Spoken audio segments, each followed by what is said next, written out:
I call Jan Logie. Thank you, Mr Speaker. I rise to take a call on the New Zealand Superannuation Retirement Income Pro Rata Entitlement Amendment Bill, which has been brought to this House by Dennis O'Rourke from New Zealand First. The Green Party doesn't support this bill as it's written. We have some very deep problems with it, but we will support it to Select Committee to enable a discussion and parliamentary consideration, particularly of Section 70 of the Social Security Act. But I do firstly want to outline some of our concerns with this bill and what it does. So the bill proposes a pro-rata entitlement for New Zealand Super. So it will erode the universality of New Zealand Super based on how long a person's been in this country between the ages of 20 and 65.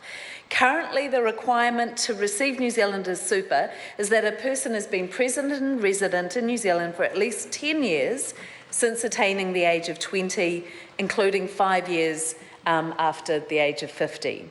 Now, this bill replaces that with a requirement that a person be present for 10 years between the age of 20 and 65, and the pro-rata entitlement will then be calculated based on the number of qualifying months a person has spent in New Zealand during that time. One is allowed, according to this bill, to have short absences of 2 months or less during a calendar year. And there is an exemption of 5 years for New Zealand-born residents. I think the member himself described it perhaps to go on a well-earned extended world cruise. But if you moved here when you were 5 and have lived here your whole life, well, no cruise for you. This bill has a number of gaping holes, including how qualifying months are calculated. What about all those New Zealand residents who travel for more than 2 months a year for work? And there are a significant number of them. And people like myself who have lived outside of this country for more than 5 years. And there are also no exceptions for people like refugees who in most cases come here after the age of 20. It creates a blanket rule, and this disadvantages many people. And I understand, while not the tone or the detail of the First Speaker's bill, I understand that it would be possible to interpret some of the provisions in this as borderline racist. I would like to be very clear that the Green Party does not support these aspects of the bill. However, we do support a conversation about superannuation, and this bill enables that to happen. And I note that the Retirement Policy and Research Centre have also indicated that while they don't support the content of this bill, they do support it going to Select Committee to open up the opportunity for dialogue in this country. And I particularly do note the fact that this gives us the opportunity to address Section 70 of the Social Security Act.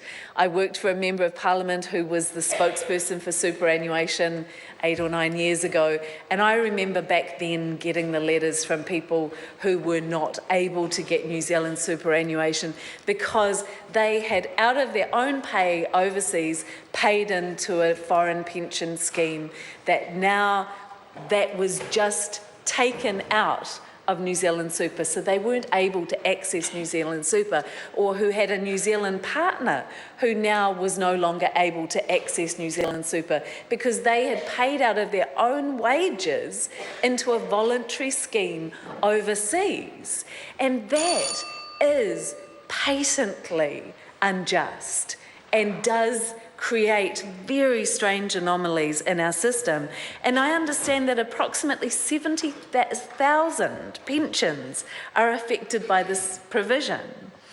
And it can also, on top of that, affect Kiwis who have worked overseas and even the partners of anyone who are affected who don't even show up in that figure. So the Green Party policy is to restrict the dollar-for-dollar abatement regime on overseas pensions to apply only if overseas pension is paid from an overseas government scheme funded through taxation, similar to the New Zealand benefits, and to treat income from contributory income schemes like our KiwiSaver superannuation savings schemes no differently from other income for benefit abatement purposes. Therefore, we support this to Select Committee to give this House the opportunity to redress that injustice.